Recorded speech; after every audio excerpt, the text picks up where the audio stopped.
Mayaman daw ang simbahang Katoliko ayon sa pagsasaliksik na isinagawa ng isang kolumnista na kontra rin sa posisyon ng simbahan tungkol sa RH Bill. Bilyon-bilyong piso raw ang halaga ng mga stock investments nito sa ilang malalaking korporasyon. Kaya nakakapagtaka raw na humingi pa ng tulong ang ilang obispo mula sa PCSO. Pero ayon naman sa isang arsobispo, minana lang daw ng simbahan ang yaman nito mula sa mga Kastila at dapat lang daw na pangalagaan ang mga ito sa pamagitan ng investment. May report si Sandra Aguinaldo. Laking gulat daw ng kolumnistang si Elizabeth Angsioco nang matuklasan ng anyay malalim na balon ng kayamanan ng simbahang Katoliko. Sa mga dokumentong nakuha mula sa Philippine Stock Exchange, natuklasan daw ni Angsioco ang naglalakihang investment ng simbahan sa Bank of Philippine Islands at Philex Mining. Nakakuha rin ng GMA News Research ng sarili nitong kopya ng mga dokumento mula sa PSE.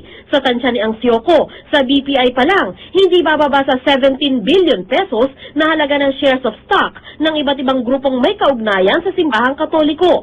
Ang may pinakamalaking investment ang Archbishop of Manila. Sa Philex Mining Corporation naman, umaabot daw sa halos 175 million pesos na halaga ng shares ang pag-aari ng Archbishop of Manila, Archbishop of Zamboanga at iba pa. Nagulantang ako doon sa laki ng pera na nasa stock. Bukod pa doon, yung panghihingi nila doon sa PCSO, ang kinumpitensya nila ay yung mga mahihirap na mga mamamayan. Paliwanag ni retired Archbishop Oscar Cruz, ang yaman ng Archdiocese of Manila ay minana pa sa mga Kastila. Para mapangalagaan ng pera, inilagay ito ng simbahan sa matitibay na investment. It belongs to the church at hindi na mamana. Hindi ka mukha ng ibang simbahan na minamana nung anak.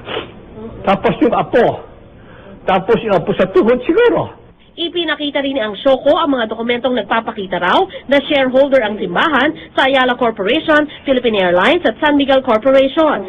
Si Angsioco ay isang RH Bill advocate at national chairperson ng Democratic Socialist Women of the Philippines. Sabi naman ni Cruz, wala namang masama kung mag-invest ang simbahan sa matitinong kumpanya, pero tutol siya sa pag-invest ng ilan niyang kasamahan sa mining. Ngayon nga ang mining nasa laula.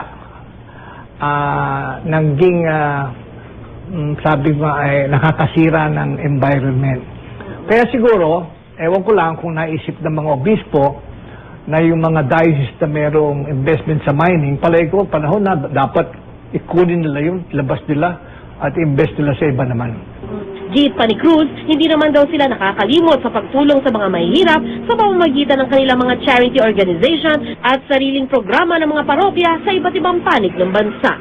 Sabi ni Cristo, the poor you always have with you. Always.